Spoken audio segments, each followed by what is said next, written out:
Pemirsa, pemerintah Kabupaten Cianjur melalui pelaksana tugas Bupati menggagas silaturahmi atau sambung rasa dengan tokoh dan komunitas budayawan di Kabupaten Cianjur Selasa 17 Desember 2018 yang bertempat di Pendopo Pemkab Cianjur. Berikut ini liputan selengkapnya.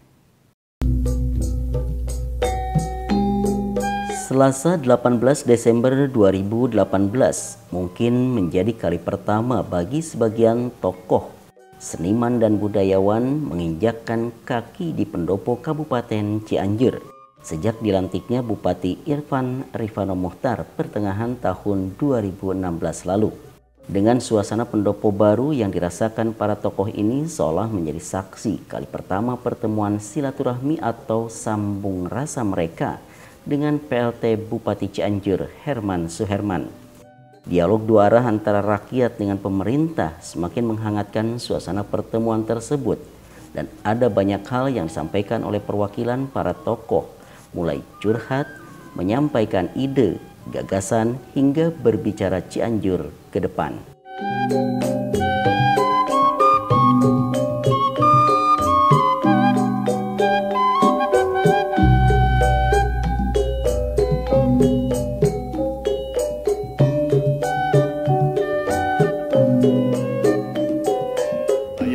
Membangun Cianjur ke depan ini bersama-sama antara pemerintah daerah, budayawan, dan juga masyarakat, sehingga nanti saya menentukan kegiatan ini atas dasar hasil musyawarah masyarakat Cianjur, budayawan, dan pemerintah, insya Allah akan jauh lebih bermanfaat.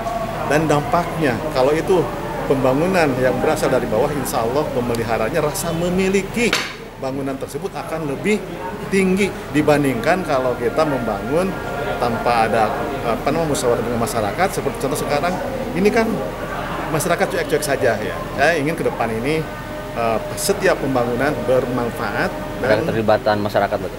Iya, akan banyak melibatkan masyarakat. Saya pilar budaya Cianjur, Ngawas Mamawas Menko ini ingin dikembalikan ke semula. Tentunya ini akan kami kaji beserta tim dan nanti kita lihat hasilnya. Kita secara bertahap saja. Berarti yang 7 dibalikan lagi? Enggak, kita secara bertahap aja, nanti kaji dulu. Ini kan usulan ya, nanti kita bahas dengan tim.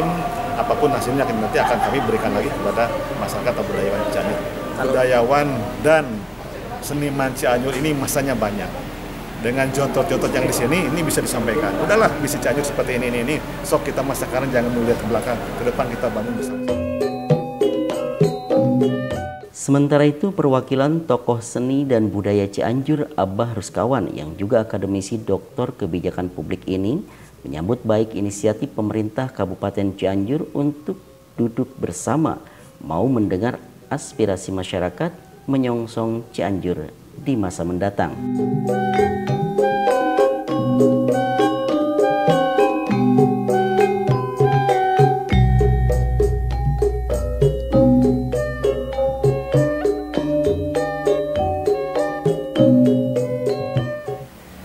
Kejadian kemarin kami bersyukur, mudah-mudahan aja pertemuan seperti itu bukan yang pertama dan terakhir.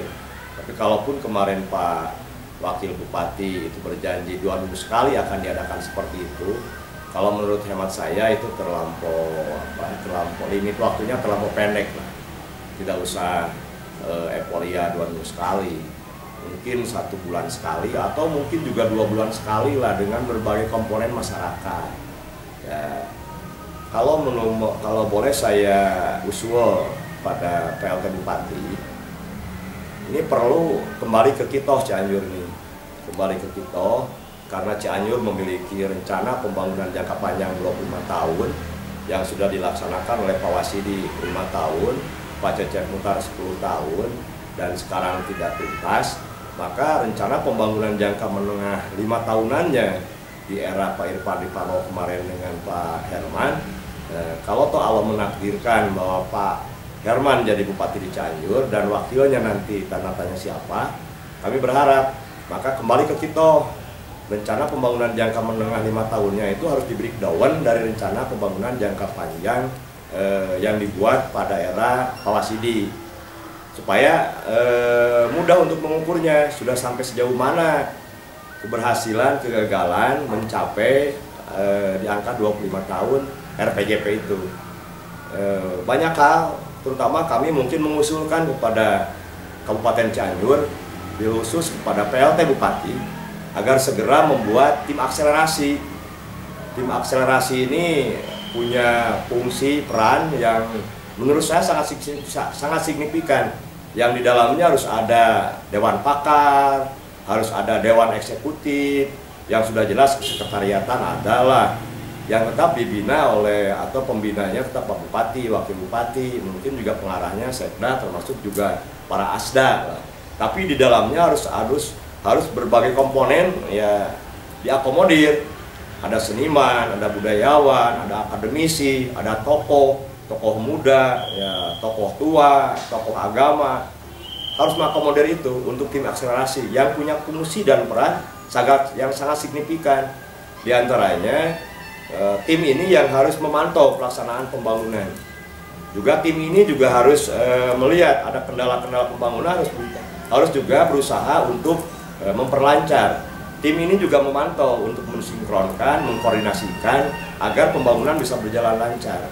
Tim ini juga mungkin punya tugas pokok bagaimana mengantisipasi kebijakan publik sebelum diambil oleh seorang bupati dan wakil bupati, atau sebelum diambil oleh Pak Bupati. Tim ini harus mengadakan kajian-kajian dulu. Kalau kemarin muncul di pertemuan itu adalah by riset, ya. Kalau dari sisi agama, tapakur lebih bagus ketimbang sholat sunat. Maka setiap kebijakan itu harus ditapakuri, harus diadakan kajian dulu. Apakah ini kajian ini memenuhi kepedulian terhadap rakyat, ya, atau tidak, bakal muncul konflik atau tidak. Tetap harus diwarnai oleh budaya. Di Pemda Cianjur ini sudah punya yang namanya Perda tentang pemantauan, ya, pengawasan dan pengelolaan cagar budaya. Sudah punya Perda, bahkan di nasional punya undang-undang cagar budaya. Khusus Cianjur punya Perda pengawasan pengelolaan cagar budaya. Jangan sampai ya pembangunan yang ada di Cianjur, apalagi yang dilaksanakan oleh pemerintah, seperti pola pembangunan yang angkuh. Ya makanya kejadian yang namanya SD Ibu Jana pada itulah wakaf. Sehingga kalau wakaf, kalau menurut saya itu juga mungkin bisa dikonfirmasi ke para kiai. Kalau wakaf pendidikan, kalau tidak dipergunakan untuk pendidikan, apakah wakafnya balik kepada yang mewakafkan? Setahu saya itu harus kembali, paling tidak kompromi dengan yang mewakafkan.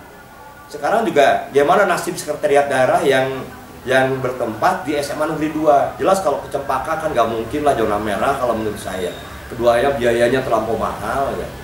Paling tidak menurut saya balik lagi ke kita rencana pembangunan jangka panjang 25 tahun. Nah, tim akselerasi yang mewakili publik ya, yang saat ini juga kami tidak mendengar yang namanya suara Dewan Perwakilan Daerah Kabupaten Cianjur, suara dari Dewan Perwakilan Daerah Provinsi. Juga kami juga kurang mendengar suara Dewan dari pusat. Padahal mungkin sama-sama punya fungsi pengawasan.